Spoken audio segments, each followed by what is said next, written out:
Paano maglinis ng J-Things ng ating carb mga master. So ito yung share ko sa inyo kung paano ang tamang paglinis. Kasi kung minsan pinapalinis natin yung ating carb pero ang nangyayari humahagok pa rin siya kahit bagong linis yung ating carb. So hindi natin alam na mali pala yung ating paglinis o di kaya naman ay kulang pa yung ating ginawa. So yan ang itong gagawin na natin mga master. Ito yung ating carb sa ating motor. Ito ay diaphragm carb ito mga master. So ito naman yung kanyang jettings. So ito yung jettings kinuha ko na. Ito kasi yung ating main jet. Ito siya. Ito nagalagay siya dyan. Ito. Tapos ito naman ating pilot jet. And dito naman ito nakalagay sa isa. Ayan. So dito tuturo ko sa inyo kung ayan siya. Ayan. So pag ito, ang gawin lang natin, ito buksan lang natin to, tanggalin lang natin to. Ito yung secure natin tong linisan to mga master, itong jettings na to. Meron itong mga butas dito na maliliit. Ayan, medyo blurred lang sa ating camera. Sundutin na natin to ng tawag ito, yung pin. Kung kasya yung ating pin, sundutin lang natin. O di kaya naman yung mas maliit na wire na kasya talaga dito. Ito sa main jet. Tapos dito rin. Ito may butas kasi ito. Sundutin niyo, hindi kaya tanggalin niyo ito. Ayan. Tapos ito sunditan nyo rin ito mga masal. Baka may mga tutuli na dyan dumikit. Pero ito bihira talaga itong madikitan ng mga parang tutuli. Kasi malaki kasi yung butas nito eh. Tapos ito naman pilot jet mga master. Ito talaga yung secure nyo. Nalinisan nyo ng maayos. Ito. Ang gagawin nyo nito, nyo talaga ito ng sundutin nyo talaga ito ng ito. Ganito yung paglinis nyo. Kasi minsan kasi may mga dumidikit-dikit dyan eh. Yan. Tapos dito rin sa kabila. Ganon din. Sulitin nyo pa rin yan. Tapos, itong din, butas na to. Ayan. Ito may butas pa yan eh. Yan, may butas yan mga master. Ito may butas pa rin yan dyan.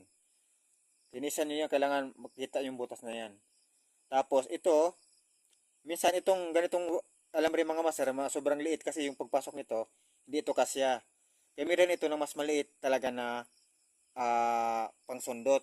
Itong minsan may yung itong steel brass na ito, minsan sa iba kasya ito, pero minsan naman hindi. Ang gawin natin, yung wire na maliit talaga master yung kasya natin, kasya ditong ipasundot. Kung yung wire ng mga master natin, yung sa ating clutch cable o di sa ating preno sa ibang mga motor, pwede yun mga master ang wire nyo kasi kasya yun. Pero medyo baliko lang yun, nag-wave yun ng i-straight yun na lang para kasya. O di kaya basta may wire kayo na kasya mga master. Gaya nito. Itong wire na ito, ayan, wire siya. Kasi ito ipasok dito, kaya lang medyo malambot lang to. Dapat medyo yung wire na matigas para kasi talagang ipadiretso dito tapos sa kanyo ikot-ikotin para matanggal talaga yung yung dumi. Tapos bugahan niyo ng ng pressure ng hangin. Tapos basahin niyo rin ng gasolina para mas malinis talaga.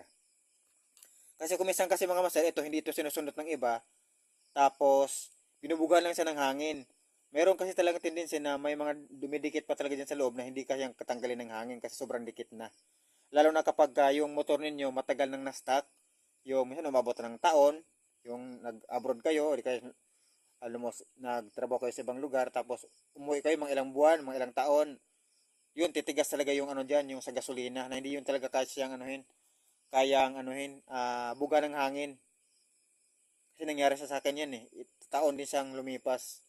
Hindi siya kayang buhaga tanggalin ng hangin, bugalan ng hangin, hindi siya kaya. Kailangan talaga siyang sundutin talaga. So yun sa mga master, kung paano maglinis ng carb sa ating pilot jet. Tapos sa carb naman mga master, ang i-secure din nating bugahan ng hangin ito yung sa pilot jet mga master, ito yung i-secure nyo ng buga nyo ng hangin. Kasi diyan talaga yung maliit kasi yung butas diyan pag sa hangin, kailangan siyang bugahan kasi minsan may bara talaga yan diyan. Tapos diretso yan dito mga master, ito yung hangin na yan. Asan ba 'yan? Itong butas na to, ito. Ito. Yan, diretso yan dito sa ating pilot jet na butas. Yan, bugahan nyo yan. Secure nyo na bugahan nyo ng mas malakas. Tapos ano nyo yung gasolina. Hanggang dito yan, pwede nyo itong takpan. Diretso naman yan dito mga master sa ating airflow, sa ating hangin. Sa ating, ito yung ina-adjust natin sa hangin mga master. Ayan. Ito kasi yung sa ano natin minor Ayan.